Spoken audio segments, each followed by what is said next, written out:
ಎಲ್ರಿಗೂ ನಮಸ್ಕಾರ. ಪ್ರಿಮನು TV Kannada YouTube ಚಾನಲ್ಗೆ ನಿಮ್ಮೆಲ್ಲರಿಗೂ ಕೂಡ ಸ್ವಾಗತ. ಸ್ನೇಹಿತರೆ, ಇವತ್ತು GPSTR, HSTR ಮತ್ತು PSTRಗೆ ಸಂಬಂಧಪಟ್ಟ ಹಾಗೆ CSL ವೆಬ್ಸೈಟ್ನಲ್ಲಿ ಅಫಿಷಿಯಲ್ ಆಗಿ ಸಿಲೆಬಸ್ನ ಬಿಟ್ಟಿದ್ದಾರೆ.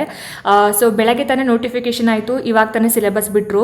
ಸೊ ಸಿಲೆಬಸ್ ಬಿಟ್ಟು 45 to 50 ಡೇಸ್ ಒಳಗಡೆ ಎಕ್ಸಾಮ್ನ ಮಾಡ್ತೀವಿ ಅಂತ ಆಯುಕ್ತರು ಹೇಳಿರೋದು ನಿಮ್ಮೆಲ್ಲರಿಗೂ ಗೊತ್ತೇ ಇದೆ. ಸೊ ಹಾಗಾಗಿ ಇವತ್ತು ಸಿಲೆಬಸ್ ಬಿಟ್ಟಿದ್ದಾರೆ ಅಂತಂದರೆ ಇವತ್ತಿಂದ ನಮಗೆ ನೆಕ್ಸ್ಟು ಅಕ್ಟೋಬರ್ 8ನೇ ತಾರೀಕಿಂದನೇ ಎಕ್ಸಾಮ್ಸ್ಗಳು ಶುರು ಆಗ್ತಾ ಇದ್ದಾವೆ. ಸೊ ಹಾಗಾಗಿ ಈ ಸಿಲೆಬಸಲ್ಲಿ ಏನೇನು ಚೇಂಜಸ್ ಆಗಿದೆ, ಏನೇನಿದೆ ಎಲ್ಲವನ್ನ ಕೂಡ ನಾವು ಇವತ್ತಿನ ವಿಡಿಯೋದಲ್ಲಿ ಡಿಸ್ಕಸ್ ಮಾಡ್ತಾ ಹೋಗೋಣ. ಸೊ ಯಾರೆಲ್ಲ ಈ ವಿಡಿಯೋ ನೋಡ್ತಾ ಇದ್ದಾರೆ ಎಲ್ಲೂ ಕೂಡ ಸ್ಕಿಪ್ ಮಾಡಿದೆ ಪೂರ್ತಿ ವಿಡಿಯೋನ ನೋಡಿ, ಜೊತೆಗೆ ಸಬ್ಸ್ಕ್ರೈಬ್ ಮಾಡ್ಕೊಂಡು ನೋಡೋದನ್ನ ದಯವಿಟ್ಟು ಮರಿಬೇಡಿ ಅಂತ ಹೇಳ್ತಾ, ಜಾಸ್ತಿ ತಡ ಮಾಡೋದು ಬೇಡ, ಬನ್ನಿ ಆದಷ್ಟು ಬೇಗ ಇವತ್ತಿನ ವಿಡಿಯೋನ ಶುರು ಮಾಡ್ತಾ ಹೋಗೋಣ. ಸೊ ಸ್ನೇಹಿತರೆ, ನೀವು ಇಲ್ಲಿ ನೋಡ್ತಾ ಇರ್ಬೋದು, ಇದು ಬಂದ್ಬಿಟ್ಟು GPSTR ಸಿಲೆಬಸ್ ಪೇಪರ್ 1ಗೆ ಸಂಬಂಧಪಟ್ಟ ಹಾಗೆ ನಾನು ಹೇಳ್ತಾ ಇದ್ದೀನಿ. ಸೊ ಪೇಪರ್ 2ಗೆ ಕೂಡ ನಾನು ಹೇಳ್ತೀನಿ ನೆಕ್ಸ್ಟು. ಸೊ ಏನೇನೆಲ್ಲ ಅಪ್ಡೇಟ್ ಮಾಡಿದ್ದಾರೆ, ಯಾವ್ಯಾವ್ದಾದ್ರು ಹೊಸದಾಗಿ ಆ್ಯಡ್ ಮಾಡಿದ್ದಾರೆ ಎಲ್ಲ ಕೂಡ ಇವತ್ತು ನೋಡ್ತಾ ಹೋಗೋಣ. ಸೊ ಜನರಲ್ ನಾಲೆಡ್ಜ್ ಅಂತ ಬಂದಾಗ, ಜನರಲ್ ನಾಲೆಡ್ಜ್ ಅಂತಂದರೆ ಸಾಮಾನ್ಯ ಜ್ಞಾನ. ಸೊ ಸಾಮಾನ್ಯ ಜ್ಞಾನ ಅಂತ ಬಂದಾಗ ಫೇಮಸ್ ಬುಕ್ಸ್ ಆ್ಯಂಡ್ ಆಥರ್ ಬಗ್ಗೆ ಕೇಳಿದ್ದಾರೆ, ಇಂಪಾರ್ಟೆಂಟ್ ಇನ್ವೆನ್ಷನ್ಸ್ ಆ್ಯಂಡ್ ಡಿಸ್ಕವರೀಸ್, ಮತ್ತು basic science concepts and scientific phenomena ಅಂದರೆ ಸಾಮಾನ್ಯ ವಿಜ್ಞಾನದ ಬಗ್ಗೆ ಕೇಳಿದ್ದಾರೆ. ಆಮೇಲೆ ಹೆಲ್ತ್ ಆ್ಯಂಡ್ ಹೈಜೀನ್ ಬಗ್ಗೆ ಇದೆ, Karnataka history, culture and art ಅಂದರೆ ಕರ್ನಾಟಕದ ಒಂದು ಇತಿಹಾಸದ ಬಗ್ಗೆ, ಇಂಡಿಯನ್ ಹಿಸ್ಟ್ರಿ ಬಗ್ಗೆ ಇದೆ, ಕ್ರೋನಾಲಜಿ ಆಫ್ ವರ್ಲ್ಡ್ ಹಿಸ್ಟ್ರಿ ಬಗ್ಗೆ ಇದೆ ಅಂದರೆ ಜಗತ್ತಿನ ಇತಿಹಾಸದ ಬಗ್ಗೆ ಕೇಳಿದ್ದಾರೆ.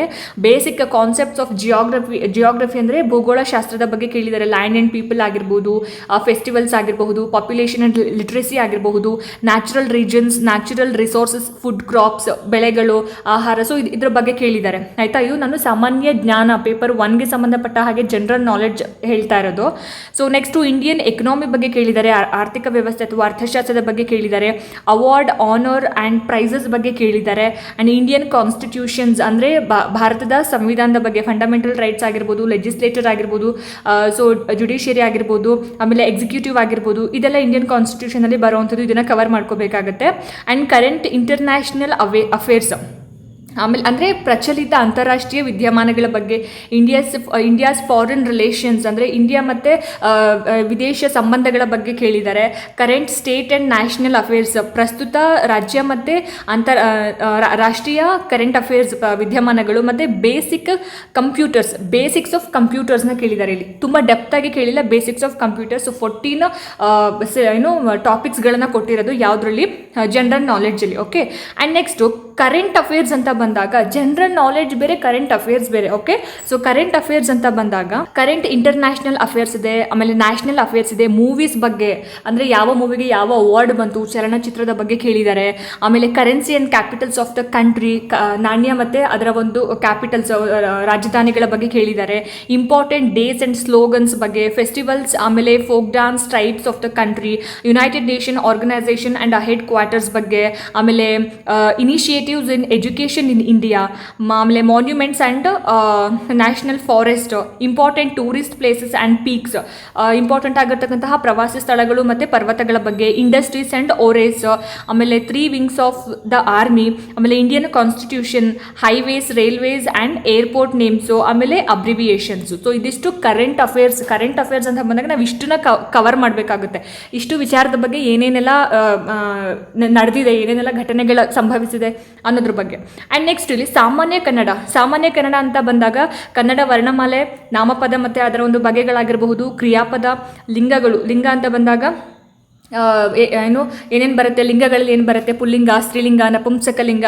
ಸೊ ಈ ಥರ. ಆಮೇಲೆ ವಚನಗಳು, ವಿಭಕ್ತಿ ಪ್ರತ್ಯಯ ಮತ್ತು ಅದರ ಕಾರಕಗಳು ಅಂತ ಬಂದಾಗ ಹೊಸಗನ್ನಡ, ಹಳೆಗನ್ನಡ ಬೋತ್ ನಾವು ಸ್ಟಡಿ ಮಾಡಬೇಕಾಗುತ್ತೆ. ಆಮೇಲೆ ಸಂಧಿನಲ್ಲಿ ಕನ್ನಡ ಸಂಧಿ ಮತ್ತು ಸಂಸ್ಕೃತ ಸಂಧಿ, ಅದರಲ್ಲೂ ಸ್ವರ ಮತ್ತು ವ್ಯಂಜನ ಸಂಧಿ ಅಂತ ಇರುತ್ತೆ.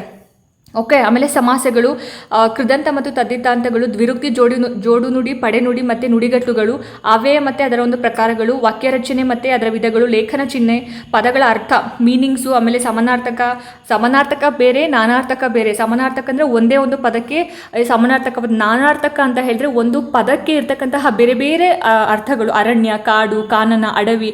ಸೊ ಈ ಥರ ಬಹಳಷ್ಟು ಪದಗಳು ಇರುತ್ತಲ್ಲ, ಅದನ್ನು ನಾನಾರ್ಥ ಅಂತ ಹೇಳಿ ಕರಿತೀವಿ. ಆ್ಯಂಡ್ ಆಪೋಸಿಟ್ ವರ್ಡ್ಸ್, ವಿರುದ್ಧಾರ್ಥಕ ಪದ ಮತ್ತು ಪದಗಳ ಶುದ್ಧ ರೂಪ, ತತ್ಸಮ, ತದ್ಭವ ಮತ್ತು ಅನ್ಯದೇಶಿ ಪದಗಳು, ಗ್ರಾಮ್ಯ ಮತ್ತು ಗ್ರಾಂಥಿಕ ರೂಪ, ಛಂದಸ್ಸು ಮತ್ತು ಅಲಂಕಾರ, ಹಳೆಗನ್ನಡ ಸಾಹಿತ್ಯ ಅಂತ ಬಂದಾಗ ಕವಿ, ಕಾಲ, ಸ್ಥಳ, ಆಶ್ರಯ, ಬಿರುದು, ಕಾವ್ಯ ಇಷ್ಟು. ಓಕೆ. ಆ್ಯಂಡ್ ಹೊಸಗನ್ನಡ ಸಾಹಿತ್ಯ ಚರಿತ್ರೆ, ಅದರಲ್ಲೂ ಕೂಡ ಕವಿ, ಕಾಲ, ಸ್ಥಳ ಮತ್ತು ಪ್ರಶಸ್ತಿ ಬಗ್ಗೆ ಕೇಳಿದ್ದಾರೆ. ಇದಿಷ್ಟು ಏನು ಕನ್ನಡ, ಸಾಮಾನ್ಯ ಕನ್ನಡಕ್ಕೆ ಸಂಬಂಧಪಟ್ಟ ಹಾಗೆ. ಓಕೆನಾ. ಆ್ಯಂಡ್ ನೆಕ್ಸ್ಟ್ ಜನರಲ್ ಇಂಗ್ಲೀಷ್ ಅಂತ ಬಂದಾಗ ಪಾರ್ಟ್ಸ್ ಆಫ್ ಸ್ಪೀಚ್ ಎಲ್ಲ ಕಂಪ್ಲೀಟಾಗಿ ನಾವು ಗ್ರಾಮರ್ ಏನೇನಿದೆ ಎಲ್ಲವನ್ನು ನೀವು ಬುಕ್ಸ್ ಆದರೂ ಓದ್ಕೊಂಡು ಅರ್ಥ ಮಾಡ್ಕೊಳ್ಳಿ, ಇಲ್ಲ ನಾನು ಕ್ಲಾಸ್ ಕೇಳ್ತೀನಿ ಅಂತಂದರೆ ಬಹಳಷ್ಟು ವೀಡಿಯೋಸ್ಗಳಿದ್ದಾವೆ ಯೂಟ್ಯೂಬಲ್ಲಿ, ನೀವು ಕೇಳ್ಬೋದು. ಓಕೆ. ಪಾರ್ಟ್ಸ್ ಆಫ್ ಸ್ಪೀಚ್ ಆಗಿರ್ಬೋದು, ವರ್ಬ್ಸಲ್ಲಿ ಟೆನ್ಸು, ಟೈಮ್ ಆಸ್ಪೆಕ್ಟ್ಸು ಮತ್ತು auxiliary verbs and models, so ಇದು ಬರುತ್ತೆ. ಆಮೇಲೆ ವರ್ಬಲ್ಸು, ಕಾನ್ಸೋನೆಂಟ್ಸು, ಆಮೇಲೆ ಸ್ಟ್ರೆಸ್ಸು, ಪಂಕ್ಚುಯೇಷನ್ನು, ವರ್ಬ್ಸು, ಇಡಿಯಮ್ಸು, ಆಮೇಲೆ transformations and degrees of comparison ಆಗಿರ್ಬೋದು, ಆಕ್ಟಿವ್ ವೈಸ್, ಪ್ಯಾಸಿವ್ ವೈಸ್, ಇದಂತೂ ಅರ್ಥ ಮಾಡ್ಕೊಂಡ್ಬಿಟ್ರೆ ಆಕ್ಟಿವ್ ವೈಸ್, ಪ್ಯಾಸಿವ್ ವೈಸ್ ತುಂಬ ಅಂದರೆ ತುಂಬ ಈಸಿ ಇರುತ್ತೆ, ಆಯಿತಾ. ಆಮೇಲೆ types of sentences, positive sentence ಅಥವಾ ನೆಗೆಟಿವ್ ಸೆಂಟೆನ್ಸಾ, ಆಮೇಲೆ WH ಕ್ವೆಶ್ಚನ್ಸು, ಎಸ್ ನೋ ಕ್ವೆಶ್ಚನ್ಸು, ಆಮೇಲೆ ಆರ್ಡರ್, ಆಮೇಲೆ request, how and what, exclamatory sentences, ಇದೆಲ್ಲ ಯಾವುದ್ರಲ್ಲಿ ಬರುತ್ತೆ, ಟೈಪ್ಸ್ ಆಫ್ ಸೆಂಟೆನ್ಸಲ್ಲಿ ಬರುತ್ತೆ. ಓಕೆ. ಆ್ಯಂಡ್ ರಿಪೋರ್ಟೆಡ್ ಸ್ಪೀಚು, ಆಮೇಲೆ ಕ್ಲಾಸಸ್ಸು, ಅದಾದಮೇಲೆ ಕಾಂಪ್ರಹೆನ್ಷನ್, ಪ್ಯಾಸೇಜಸ್, ಲೋಕಲ್, ಗ್ಲೋಬಲ್, ಆಮೇಲೆ ಫ್ಯಾಕ್ಚುವಲ್, ಕ್ರಿಟಿಕಲ್, ಆಮೇಲೆ ಇನ್ಫರೆನ್ಷಿಯಲ್, ಸೊ ಇದೆಲ್ಲ. ಆಮೇಲೆ ಲೆಟರ್ ರೈಟಿಂಗು, ಪತ್ರ ಲೇಖನ. ಸೊ ಇದಿಷ್ಟು ಏನು ಜನರಲ್ ಇಂಗ್ಲೀಷ್ಗೆ ಸಂಬಂಧಪಟ್ಟ ಹಾಗೆ ಕಂಪ್ಲೀಟ್ ಗ್ರಾಮರ್ ಪಾರ್ಟ್ನ ನೀವು ಓದ್ಕೋಬೇಕಾಗುತ್ತೆ. ಆ್ಯಂಡ್ ದೆನ್ ಶೈಕ್ಷಣಿಕ ಮನೋವಿಜ್ಞಾನ ಅಂತ ಬಂದಾಗ ಮನೋವಿಜ್ಞಾನ ಅಂದರೆ ಏನು, ಆಮೇಲೆ ಶೈಕ್ಷಣಿಕ ಮನೋವಿಜ್ಞಾನದ ಅರ್ಥ, ಸ್ವರೂಪ, ವ್ಯಾಪ್ತಿ, ಬೆಳವಣಿಗೆ ಮತ್ತು ವಿಕಾಸ, ಆಮೇಲೆ ಬಾಲ್ಯಾವಸ್ಥೆ, ಪೂರ್ವ ಬಾಲ್ಯಾವಸ್ಥೆ ಬರುತ್ತೆ, ಉತ್ತರ ಬಾಲ್ಯಾವಸ್ಥೆ ಬರುತ್ತೆ, ಅದರಲ್ಲಿ ಇರತಕ್ಕಂತಹ ಕೆಲವೊಂದು ಲಕ್ಷಣ, ಅರ್ಥ, ಮಹತ್ವ, ಇದೆಲ್ಲವೂ ಕೂಡ. ಕಿಶೋರಾವಸ್ಥೆ ಆಗಿರ್ಬೋದು, ವೈಯಕ್ತಿಕ ಭಿನ್ನತೆಗಳು, ಅದಾದಮೇಲೆ ಬುದ್ಧಿಶಕ್ತಿ, ಪ್ರತಿಭಾನ್ವಿತ ಮಕ್ಕಳ ಬಗ್ಗೆ, ಭಾವನಾತ್ಮಕ ಬುದ್ಧಿಶಕ್ತಿ ಬಗ್ಗೆ, ಕಲಿಕೆಯ ಮೇಲೆ ಪ್ರಭಾವ ಬೀರ್ತಕ್ಕಂತಹ ಅಂಶಗಳು, ಸೊ ಕಲಿಕೆಯ ವರ್ಗಾವಣೆ, ಕಲಿಕೆಯ ಶೈಲಿ ಆಗಿರಬಹುದು, ಅದಾದಮೇಲೆ ಕಲಿಕೆಯ ಸಿದ್ಧಾಂತಗಳು, ವ್ಯಕ್ತಿತ್ವದ ಅರ್ಥ, ಆಮೇಲೆ ನಿರ್ಣಾಯಕ ಅಂಶಗಳು, ಜ್ಞಾನಾತ್ಮಕ ವಿಕಾಸದ ಸಿದ್ಧಾಂತಗಳು, ಮಾನಸಿಕ ಆರೋಗ್ಯ. ಸೊ ಈ ರೀತಿ 10 ಚಾಪ್ಟರ್ಸ್ ಬರುತ್ತೆ ಯಾವುದರಲ್ಲಿ, ಶೈಕ್ಷಣಿಕ ಮನೋವಿಜ್ಞಾನದಲ್ಲಿ.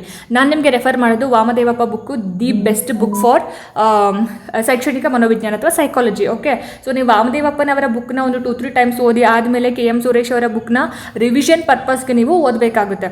ಅಂದರೆ ನಿಮಗೆ ಮ್ಯಾಂಡೇಟ್ರಿ ಅಂತ ಏನೂ ಇಲ್ಲ, 2 ಬುಕ್ಸ್ನ ಓದೋಕ್ಕೆ ನಿಮಗೆ ಟೈಮ್ ಸಾಕಾಗಲ್ಲ ಅಂತಂದರೆ ನೀವು 1 ಬುಕ್ನ ಓದ್ಬೋದು. Vamadevappa book best for CET exams. Okay. So ತುಂಬ ಡೆಪ್ತಾಗಿ ಕೊಟ್ಟಿರೋದ್ರಿಂದ ನೀವು ವಾಮದೇವಪ್ಪ ಬುಕ್ನ ಓದ್ಕೋಬೋದು. ಇದು ಶೈಕ್ಷಣಿಕ ಮನೋವಿಜ್ಞಾನ ಆಯಿತು. ಓಕೆ. ಸೊ ಇಂಗ್ಲೀಷಲ್ಲಿ ಓದ್ಕೊಳ್ಳೋರಿಗೆ ಇಂಗ್ಲೀಷ್ ಮೀಡಿಯಮಲ್ಲಿ ಕೂಡ ನಿಮಗೆ ಸಿಲೆಬಸ್ನ ಬಿಟ್ಟಿದ್ದಾರೆ. ಆ್ಯಂಡ್ ದೆನ್ ಕಂಪ್ಯೂಟರ್ ಲಿಟರಸಿಯಲ್ಲಿ ಎಷ್ಟು ಚೆನ್ನಾಗಿ ಕಂಪ್ಯೂಟರ್ಸ್ನ ನೀವು ಓದಿದ್ರು ಕೂಡ ಒಂದು ಸಬ್ಜೆಕ್ಟ್ನ ಆ್ಯಡ್ ಮಾಡಿದ್ದಾರೆ. ಪ್ರೆಸೆಂಟ್ ಏನು ನಡೀತಾ ಇದೆ, ನಾವು ಯಾವ ಕಾಲದಲ್ಲಿ ಇದ್ದೀವಿ, ಅದಕ್ಕೆ ಸಂಬಂಧಪಟ್ಟ ಹಾಗೆ ನೀಟಾಗಿ ಡಿಸೈನ್ ಮಾಡಿದ್ದಾರೆ ಕಂಪ್ಯೂಟರ್ ಸಿಲೆಬಸ್ನ. ಓಕೆ. ಸೊ ಇಂಟ್ರೊಡಕ್ಷನ್ ಟು ಕಂಪ್ಯೂಟರ್ನ ಒಂದು ಪರಿಚಯ, ಏನು ಕಂಪ್ಯೂಟರ್ ಅಂದರೆ ಏನು, ಕ್ಯಾಟಗರೀಸ್ ಆಫ್ ಕಂಪ್ಯೂಟರ್ಸು, ಲ್ಯಾಂಗ್ವೇಜಸ್ಸು, ಆಮೇಲೆ basic applications of computer memory, ಇದೆಲ್ಲ ಇಂಟ್ರೊಡಕ್ಷನಲ್ಲಿ ಬರುತ್ತೆ. And then introduction to operating system. ಏನು ಆಪರೇಟಿಂಗ್ ಸಿಸ್ಟಮ್ ಅಂದರೆ ಏನು, ಅದರಲ್ಲಿ ಎಷ್ಟು ಟೈಪ್ಸ್ ಇದ್ದಾವೆ, ಅದಾದಮೇಲೆ ವಿಂಡೋ ಸೆಟ್ಟಿಂಗ್ ಆಗಿರಬಹುದು. ವಿಂಡೋ ಸೆಟ್ಟಿಂಗ್ಸ್ ಅಂತ ಬಂದಾಗ control panel, wallpaper and screen saver, status bar, menu bar, toolbar and different option setting, the date, time and so ಇದೆಲ್ಲ ಬರುತ್ತೆ. ಓಕೆ. ಆ್ಯಂಡ್ ದೆನ್ ಅಪ್ಲಿಕೇಶನ್ ಸಾಫ್ಟ್ವೇರಲ್ಲಿ ಏನೇನು ಬರುತ್ತೆ, MS power point ಬರುತ್ತೆ, MS Excel ಬರುತ್ತೆ, MS paint ಬರುತ್ತೆ, so ಈ ಥರ MS office ಬರುತ್ತೆ, ಇದು ಬರುತ್ತೆ. ಆ್ಯಂಡ್ ನೆಕ್ಸ್ಟ್ 4th one ಬಂದುಬಿಟ್ಟು internet applications. So internet applications ಅಂತಂದರೆ ಬ್ರೀಫ್ ಹಿಸ್ಟ್ರಿ ಆಫ್ ಇಂಟರ್ನೆಟ್, ಅಂದರೆ ಇನ್ಫಾರ್ಮೇಷನ್ ಆಗಿರ್ಬೋದು, URLs, ISPs, ವೆಬ್ ಪೇಜು, ಆಮೇಲೆ ಮ್ಯಾನ್ ಇದೆಲ್ಲ ಗೊತ್ತಲ್ವಾ, ಲೋಕಲ್ ಏರಿಯಾ ನೆಟ್ವರ್ಕ್ ಅದೆಲ್ಲ. ಆ್ಯಂಡ್ ನುಡಿ ಸಾಫ್ಟ್ವೇರ್, ನುಡಿ ಅಂದರೆ ಬ್ರೀಫ್ ಇನ್ಫಾರ್ಮೇಷನ್ ಆಫ್ ನುಡಿ ಸಾಫ್ಟ್ವೇರ್, ಆಪ್ಷನ್ಸ್, ಆಮೇಲೆ ಯೂನಿಕೋಡ್, ಫಾಂಟ್ಸ್, ಸ್ಕ್ರಾಲ್, ಆಮೇಲೆ ಲಾಕ್ ಆಪ್ಷನ್ಸು, ಈ ಥರ ಎಲ್ಲ ನಾನು ಹೇಳಿದ್ದು ಇದೆ ಆರ್ಟಿಫಿಷಿಯಲ್ ಇಂಟೆಲಿಜೆನ್ಸ್. ಓಕೆ. ಸೊ ನಾವು ಎಷ್ಟು ಬಳಸ್ತೀವಲ್ವ, ಇವಾಗ ಕೆಲವೊಂದು ವೀಡಿಯೋಸ್ಗಳನ್ನ ನಾವು ಮಾಡೋಕ್ಕಾಗಲ್ಲ ಅಂತಂದರೆ ಒಂದು ಟಾಪಿಕ್ನ ಕೊಟ್ಬಿಟ್ರೆ ಅದೇ ರೆಡಿ ಮಾಡಿ ಕೊಟ್ಬಿಡುತ್ತೆ ಆರ್ಟಿಫಿಷಿಯಲ್ ಇಂಟೆಲಿಜೆನ್ಸ್. ಸೊ ಇದರ ಒಂದು ಇಂಟ್ರೊಡಕ್ಷನ್ನು, ಹಿಸ್ಟ್ರಿ, ಅಪ್ಲಿಕೇಶನ್ಸ್ ಆಫ್ AI ನ ಒಂದು ಅಪ್ಲಿಕೇಶನ್ಸು, ಆಮೇಲೆ cyber security, introduction to cyber security, cyber space, internet security, issues and challenges, cyber law ಅಂದರೆ ಇನ್ಫಾರ್ಮೇಷನ್ ಟೆಕ್ನಾಲಜಿ ಲಾಸ್ ಬರುತ್ತೆ, ಸೈಬರ್ ಕ್ರೈಮ್ಸ್ ಬರುತ್ತೆ, ಡೇಟಾ ಪ್ರೈವಸಿ ಆ್ಯಂಡ್ ಪ್ರೊಟೆಕ್ಷನ್ಸ್ ಬರುತ್ತೆ. ಸೊ ಇದೆಲ್ಲ ಆರ್ಟಿಫಿಷಿಯಲ್ ಇಂಟೆಲಿಜೆನ್ಸಲ್ಲಿ ಬರುತ್ತೆ. ಓಕೆ. ಸೊ ಇದು important very very important artificial intelligence ಇದು extra add ಮಾಡಿದ್ದಾರೆ. ಇದನ್ನೇ ನಾನು ಹೇಳಿದ್ದು ಎಕ್ಸ್ಟ್ರಾ ಆ್ಯಡ್ ಮಾಡಿದ್ದಾರೆ ಅಂತ. ಓಕೆ, ನೆಕ್ಸ್ಟು ಇಲ್ಲಿ ಆರೋಗ್ಯ ಶಿಕ್ಷಣ ಅಂತ ಬರುತ್ತೆ. ಆರೋಗ್ಯ ಶಿಕ್ಷಣ ಅಂದರೆ ಏನು, ಮತ್ತು ಆರೋಗ್ಯ ಮತ್ತು ರೋಗಗಳು ಯಾವ್ಯಾವ್ದಿದ್ದಾವೆ, ಮಾನಸಿಕ ಆರೋಗ್ಯ, ಸಾಂಕ್ರಾಮಿಕವಲ್ಲದ ರೋಗಗಳು, ಆರೋಗ್ಯಕರ ಜೀವನಕ್ಕೆ ಯಾವೆಲ್ಲ ಫುಡ್ಡನ್ನು ನಾವು ತಗೋಬೇಕು, ಸಂತಾನೋತ್ಪತ್ತಿ ಆರೋಗ್ಯ, ಆತ್ಮವಿಶ್ವಾಸದಿಂದ ಬೆಳವಣಿಗೆ, ಸಾಮಾಜಿಕ ಆರೋಗ್ಯ, ಪ್ರಥಮ ಚಿಕಿತ್ಸೆ ಮತ್ತು ಸುರಕ್ಷತೆ, ಆಮೇಲೆ ದೈಹಿಕ ವ್ಯಾಯಾಮ, ಯೋಗ, ಪ್ರಾಣಾಯಾಮ, ಧ್ಯಾನ, ಇದು ಆರೋಗ್ಯದಲ್ಲಿ ಬರುತ್ತೆ. ಓಕೆ, ಇದು ಇಂಗ್ಲೀಷಲ್ಲಿ ಕೂಡ ಕೊಟ್ಟಿದ್ದಾರೆ ಹೆಲ್ತ್ ಎಜುಕೇಷನ್ ಅಂತ. ಆ್ಯಂಡ್ ದೆನ್ ಮೌಲ್ಯ ಶಿಕ್ಷಣ, ವ್ಯಾಲ್ಯೂ ಎಜುಕೇಷನ್. ಏನು ಮೌಲ್ಯ ಶಿಕ್ಷಣ ಅಂತಂದರೆ, ಮೌಲ್ಯ ಶಿಕ್ಷಣ ಬೋಧನದ ಒಂದು ವಿಧಾನ ಆಗಿರಬಹುದು, ಒಳ್ಳೆಯತನದ ಸಿದ್ಧಾಂತಗಳಾಗಿರ್ಬೋದು, ಮಾನವ ನಡವಳಿಕೆಯ ನಿಯಮಗಳು ಮತ್ತು ತತ್ವಗಳಾಗಿರ್ಬೋದು, ನಡವಳಿಕೆಯ ಸಿದ್ಧಾಂತಗಳು, ಸಾಮಾನ್ಯ ಉತ್ತಮ ಸಿದ್ಧಾಂತ, ಆಮೇಲೆ ಮಾನವ ನಡವಳಿಕೆಯ ಕಾರಣ ಮತ್ತು ಭಾವನೆ, ಸ್ವಚ್ಚಾರಿತ್ರ್ಯ ಮತ್ತು ವ್ಯಕ್ತಿತ್ವ. ಸೊ ಇದಿಷ್ಟು ನಿಮ್ಮ ಒಂದು GPSTRಗೆ ಸಂಬಂಧಪಟ್ಟ ಹಾಗೆ ಪೇಪರ್ 1 ಆಯಿತಾ. ಪೇಪರ್ 1ಗೆ ಸಂಬಂಧಪಟ್ಟ ಹಾಗೆ ಕಂಪ್ಲೀಟ್ ಸಿಲೆಬಸ್ ಆಗಿತ್ತು. ಸೊ ಈ ಒಂದು ಸಿಲೆಬಸ್ನ ಕಾಪಿ ನಿಮಗೆ ಬೇಕು ಅಂತಂದರೆ CSL ವೆಬ್ಸೈಟ್ಗೆ ಹೋಗಿಬಿಟ್ಟು ಅಲ್ಲಿ PSTR, HSTR ಮತ್ತು GPST ಕಂಪ್ಲೀಟಾಗಿ ಎಲ್ಲ ಕೊಟ್ಟಿದ್ದಾರೆ. ನಾನಿದು ಪೇಪರ್ 1 ಮಾತ್ರ ಮಾಡಿದ್ದೀನಿ. ಪೇಪರ್ 2 ಡೆಫಿನೆಟ್ಲಿ ಆದಷ್ಟು ಬೇಗ ಅಪ್ಲೋಡ್ ಮಾಡ್ತೀನಿ. ಓಕೆ, ಸೊ ಈ ವಿಡಿಯೋ ನಿಮ್ಗೆ ಇಷ್ಟ ಆಯಿತು, ಅನುಕೂಲ ಆಯಿತು ಅಂತ ಭಾವಿಸ್ತೀನಿ. ಇಷ್ಟ ಆಯಿತು ಅಂತಂದರೆ ದಯವಿಟ್ಟು ಲೈಕ್ ಮಾಡಿ, ಶೇರ್ ಮಾಡಿ.